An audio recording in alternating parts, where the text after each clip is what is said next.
Well, that hit like a ton of bricks. I'll admit it. Let's go through this one by one. First, the court was overtly and obviously asking for mores, bribes. So that's normal. So it's normal in galactic society for the court of the intergalactic whatever to ask for bribes. Overtly. That's terrifying. I wonder what currency they use. I do like how Connor and Megan are able to come up with an idea for a bribe.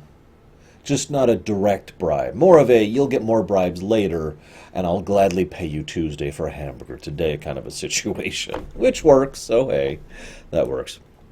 Then we see two beetles versus one, green and blue, versus black. Unfortunately, then the green beetle is killed, which I didn't even know was a thing you could do, so that's neat.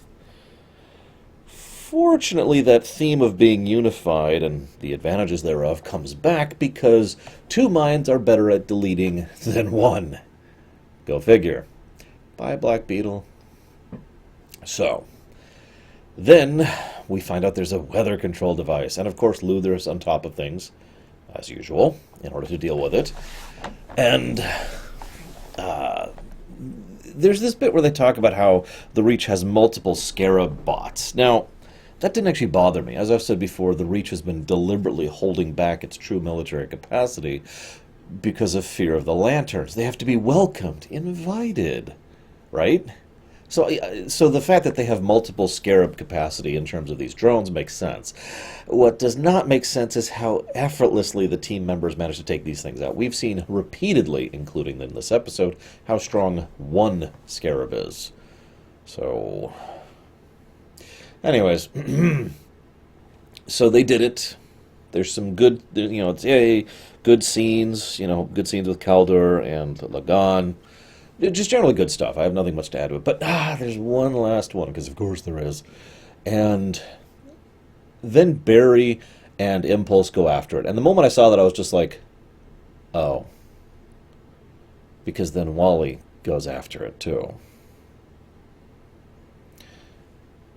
I'd actually forgotten. I had legitimately forgotten about my prediction about Flash. I really had. It turns out I was actually wrong.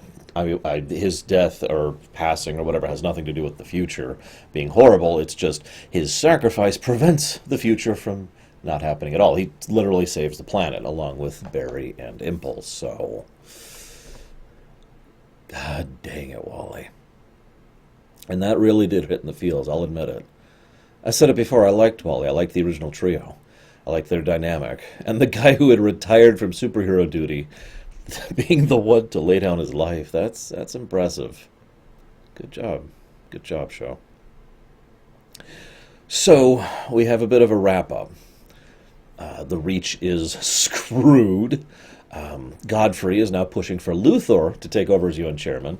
By the way, I do have to point out that, of course, Luthor was still on top of things. Of course he was. He even, when he saw that his tech wasn't working, he'd already started figuring out a plan to stop it, and then came up with one, because he's Luthor. Static joins the team. Artemis is now Tigress. Grayson's out. He's just out. I don't blame him. Impulse takes over as the new Kid Flash. The team gets upgraded to Watchtower status. There's a nice little bit earlier in the episode which kind of stuck with me. It's when Savage says, if you attack Earth, then I'm coming right back after you and kicking you in your stupid face. He doesn't say it like that, but that's what he means. Earth is off limits. Piss off. Now, that makes sense. It's actually funny. I could see the same statement being said from a hero's perspective. It's just a hero probably wouldn't have Warworld at their back in order to back the statement.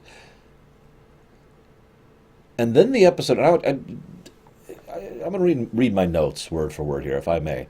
And then Savage, ... and Darkseid shake hands? I didn't call that one at all.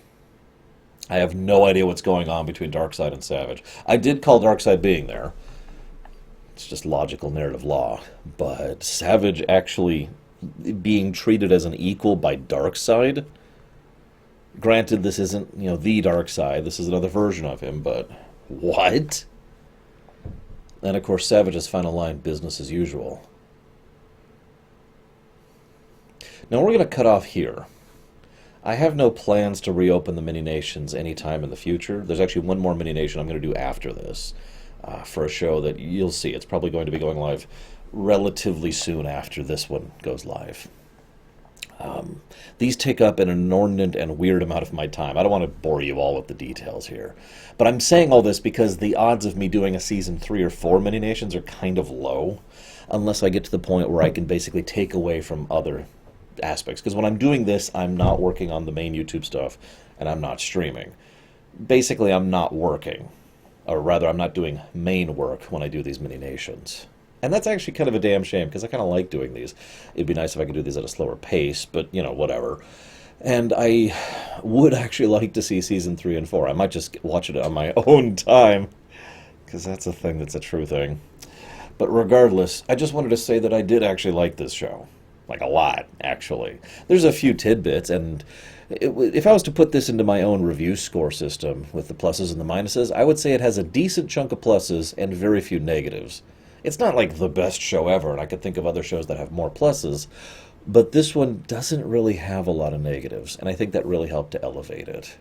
So I enjoyed this trip, and I want to say thank you to all of you who funded this one and helped me to push through this. Thank you, all of you. I'll see you next time.